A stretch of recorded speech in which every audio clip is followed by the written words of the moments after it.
Hi mga ka-friendship! Magandang hapon! Tara, samahan nyo kami. Mamalengke tayo. O, diba? Sarap ng prutas. O, ayan na nga mga ka-friendship.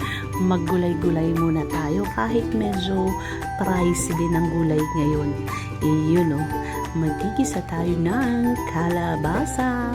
Samahan natin yan ng sitaw at kamote para mas masarap mga ka-friendship.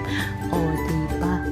Ayan na nga. So, bayad-bayad din. Tapos, kukombi tayo ng masarap na hipon mga ka-friendship. Ayun na nga.